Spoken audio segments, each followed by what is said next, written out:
प्यारे प्यारे बच्चों, welcome to mathematics with Shivani. आपको पता है आप कुछ ट्रिग्नोमेट्री की इंपॉर्टेंट कॉन्सेप्ट्स कर रहे हैं, एंगल्स को रिलेटेड, ट्रिग्नोमेट्रिक फंक्शंस को रिलेटेड कुछ इंपॉर्टेंट से क्वेश्चंस हैं एक पर्टिकुलर टाइप के जो बार बार एग्जाम्स में पूछे जाते हैं। आज मैं आपको उनका कॉन्सेप्ट बताना चाहती हूँ। कॉन्सेप्ट समझ गए तो 1 मिनट में ये क्वेश्चन निकल जाते हैं। देखो ये मैंने लिख के रखे हैं, जैसे देखो फर्स्ट क्वेश्चन है, अगर थीटा 90 डिग्री से छोटा है, एंगल जो है वो एक्यूट है और tan थीटा है √6 plus √6 plus √6 plus so on up to infinity. कितनी बार ऐड हो रहा है ये √6? इनफाइनाइट बार ऐड हो रहा है, इंफिनिटी तक ये ऐड हो रहा है, इनफाइनाइट नंबर ऑफ टर्म्स है।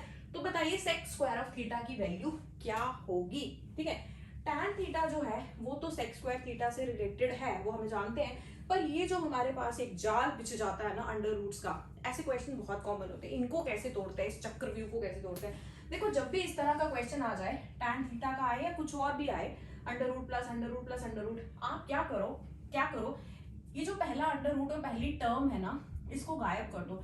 मतलब अब मैंने इस पे हाथ रख लिया, देखो अब मुझे क्या दिख रहा है, √6 plus √6 plus √6 so on up to infinity. अगर मैंने पहली टर्म और पहले अंडर रूट को छुपा भी दिया तो भी फिर से वही बन रहा है ना, जो t दिया था √6 प्लस √6 प्लस √6, फिर से वही बन रहा है। और आपको पता है √6 प्लस √6 प्लस √6 जो है ये किसके बराबर है? tan theta. तो मैं इसकी वैल्यू पुट कर देती हूँ tan ऑफ थीटा, क्योंकि √6 प्लस √6 उसके अंदर फिर प्लस √6 जो भी है ये इक्वल टू tan थीटा है ना।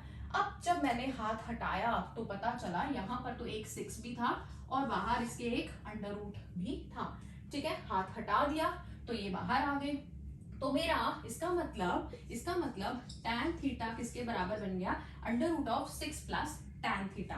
ठीक है, यहाँ तक बात समझ में आ रही है आपको? ओके, अगर मैं स्क्वायर कर लूं बोथ साइड्स को तो ये बन जाएगा tan square of theta is equal to 6 plus tan theta.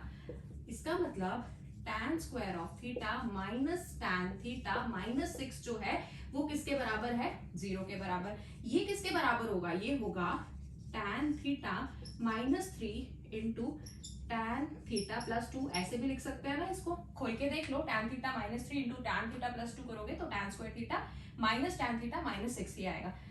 ये हो गया 0। इसका मतलब tan थीटा के मेरे पास दो वैल्यूज आ गई, एक तो 3 आ गई और दूसरी -2 आ गई।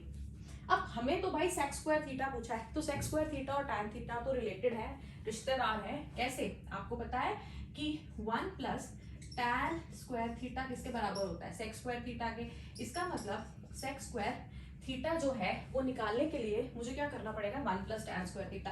तो 1 प्लस 3 का स्क्वायर करूंगी तो 9 हो जाएगा, एंड दो वैल्यूज निकली थी, 1 प्लस -2 का स्क्वायर करूंगी तो 10 हो जाएगा। 9 प्लस 1 इज इक्वल टू 10, तो ये 5 हो जाएगा। अब दो वैल्यूज निकल गई 10 और 5। आपको एमसीक्यू में जो भी वैल्यू दी हुई है उसको आप टिक कर लोगे। 10 दिया है तो 10 करोगे, 5 है तो 5 को टिक कर लोगे। सिमिलरली ऐसा ही एक क्वेश्चन और, sign theta plus √sin theta plus उसके अंदर फिर से √sin थीटा, उसके अंदर प्लस फिर से √sin थीटा, फिर से एक चक्रव्यूह बना दिया। ठीक है, अब मैंने क्या करना है, पहली टर्म और पहले अंडर रूट को मैं क्या करती हूँ? छुपा देती हूँ। ये वाली पहली टर्म भी छुप गई, ये वाला पहला अंडर रूट भी छुप गया। पीछे क्या बच गया? Sine theta plus √sin theta plus √sin theta, उसके अंदर फिर से उसके अंदर अंडर रूट आता जाएगा। तो ये जो sign theta plus √sin theta का जो चक्रव्यूह है उसकी जो वैल्यू है sec raised to power 4 alpha है। तो मैं इसकी वैल्यू लिख लेती हूँ sec raised to the power 4 alpha. जब हाथ हटाया तो देखा इसके बाहर ये तो मैंने एक अंडर रूट छुपाया हुआ था, होल अंडर रूट था, पहला वाला अंडर रूट जो छुपाया हुआ था वो भी बाहर आ गया, प्लस यहाँ पे क्या था? साइन थीटा भी छुपाया हुआ था। सो ये बन गया मेरा। So this is sec raised to the power 4 alpha. अब क्या करेंगे बताइए? अब क्या करेंगे?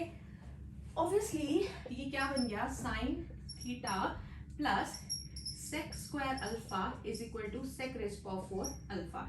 इसका मतलब साइन थीटा हो गया sec raised to power 4 alpha minus sec square alpha. sec square alpha को अगर मैं बाहर निकाल दूं तो यहाँ बच गया sec square alpha -1. Sec square alpha -1 is tan square alpha. So this is sec square alpha into tan square alpha. So चक्रव्यूह भेदने का जो मंत्र है वो ये, पहली टर्म और पहले अंडर रूट को छुपा देंगे, सबसे पहले हम छुपा देंगे, जो बाकी का बचा वो फिर से उसकी वैल्यू पुट करेंगे, जैसे ही वैल्यू पुट की फिर हम अपना हाथ हटाएंगे, जो अंडर रूट है जो टर्म थी वो हम फिर से लिख देंगे और हम क्वेश्चन को सॉल्व करेंगे। So this is very very easy guys.